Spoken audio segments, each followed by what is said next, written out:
கையகப்படுத்தப்பட்ட இடத்தில் metro parking திறக்கப்படுவதை எதிர்த்து கொட்டும் மழையில் வழக்கறிஞர்கள் ஆர்ப்பாட்டத்தில் ஈடுபட்டுள்ளனர். இது தொடர்பான முழுமையான விவரங்களோடு எமது செய்தியாளர் அப்துல் காதர் இணைகிறார். வணக்கம் அப்துல் காதர், விவரங்கள் என்ன? பத்மநாபன், சென்னை தாம்பரம் மாநகராட்சிக்கு உட்பட்ட பல்லாவரம் தாலுகா நீதிமன்றமானது அமைந்துள்ளது. இந்த நீதிமன்றமானது தற்போது தற்காலிக இடமான கீழ்கட்டளை பேருந்து நிலையத்தில் தற்போது இயங்கப்பட்டு வருகிறது. இந்த நிலையில்தான் தற்போது தாம்பரம் மாநகராட்சிக்கு சொந்தமான பல்லாவரம் ஜிஎஸ்டி சாலையில் சுமார் 1 ஏக்கர் 41 சென்று அரசு ஆக்கிரமிப்பு இடங்கள் கையகப்படுத்தப்பட்டு தாம்பரம் மாநகராட்சியிடம் ஒப்படைக்கப்பட்டது. இந்த இடத்தில் பல்லாவரம் நீதிமன்றம் கட்டுவதற்காக இடம் ஒதுக்கப்படும் என ஏற்கனவே அரசு தரப்பில் தெரிவிக்கப்பட்டிருந்த நிலையில் தற்போது தாம்பரம் மாநகராட்சி சார்பில் சென்னை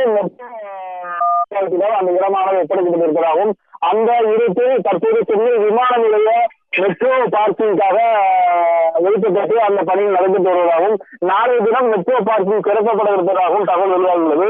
இந்நிலையில் இந்த தகவல் வெளியானதை கண்டித்து தற்போது பல்லாவரம் வழக்கறிஞர் சங்கத்தின் சார்பாக போராட்டமானது தற்போது நடைபெற்று வருகிறது.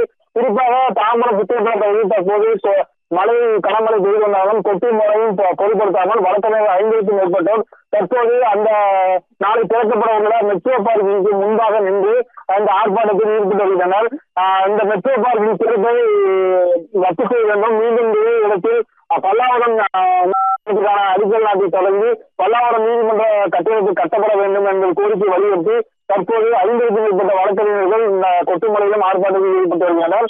மேலும் நாளை இந்த மெட்ரோ பார்க்கிங் திறக்கப்படாது என்று குறிப்பிட்டு அதுவரை நாங்கள் கடந்து செல்ல மாட்டோம் என தொடர்ந்து தற்போது அமைத்து தற்போது அங்கு தொடர்ச்சி ஆர்ப்பாட்டத்தில் முடிவு செய்துள்ளனர். தற்போது பல்லாவரம் உதவி ஆணையர் வெங்கடேஷ், பல்லாவரம் காவல் ஆய்வாளர் ஆகியோர் வழக்கறிஞர்கள் பேச்சுவார்த்தை நடத்தி வருகின்றனர். இதனால் இந்த ஒரு சிறு பரபரப்பு ஏற்பட்டுள்ளது. பத்மநாபன், விவரங்களுக்கு நன்றி அப்துல் காதர்.